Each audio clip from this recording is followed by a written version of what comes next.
नमस्कार माझ्या सर्व सुज्ञ शाबूत बुद्धीच्या मित्रमैत्रिणींनो, मी हे व्हिडिओ बनवतोय, थोडासा नवीन आहे, हळूहळू सुधारणा होईल, शिकत आहे.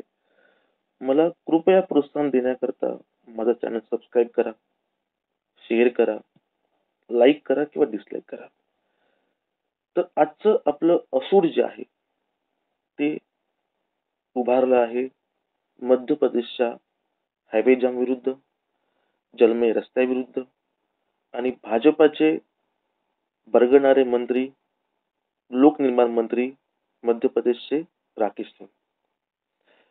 काही दिवसापूर्वी इंदोर देवास हायवेवरती 32 तासांचा जाम लागला होता. 32 तासांचा जाम. रस्त्याचं काम सुरू होतं, काम अर्धवट सोडलं होतं, सर्व्हिस रोड उपलब्ध नव्हता. या 32 तासाच्या जाम मध्ये 3 लोक मृत्युमुखी पडली. दोघांना हार्ट अटॅक आला. एक कॅन्सर पेशंट ॲम्ब्युलन्स मध्ये होता, त्याचं ऑक्सिजन संपलं, तो वेळेवरती पोहोचू शकला नाही आणि बिचारा पेशंट त्या गाडीमध्ये मृत पावला. काल परवाची घटना आहे. एका रिपोर्टरने तिथलं रिपोर्टिंग केलेले. मध्य प्रदेशमध्ये सगळे रस्ते, भोपाळचे रस्ते जलमय. कळत नाहीये की हा रस्ता आहे की पाटबंधारे विभागाचा कालवा. याच्यावर चालत जायचं, गाडी चालवायची की बोटीने जायचं, ही तिथली रस्त्यांची अवस्था. तिथेही भाजपाचं डबल इंजिन सरकार आहे. काल आपण जो व्हिडिओ पाहिला माझा, त्यात जसं गुजरातचं डबल इंजिन सरकारमध्ये पूल कोसळला, तसं इथेही भाजपाचं डबल इंजिन सरकार आहे. या डबल इंजिन सरकारचा लोकनिर्माण मंत्री काय बोलतो तुम्ही ऐका.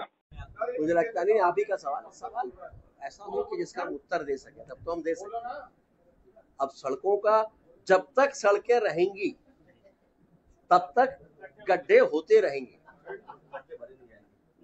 रहेंगे से मेरा मतलब यह है कि उसके लिए कई बार ये होगा कि किसी सड़क को बने हुए 4 साल हो गए, उसकी समय सीमा 5 साल है, तो हो सकता है 4 साल के बाद गड्ढे हो जाए.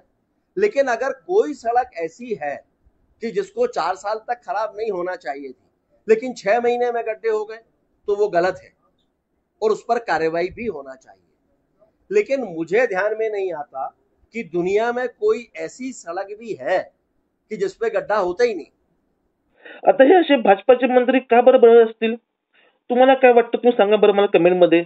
या बळगण्याचं कारण काय असेल? मला तर वाटतं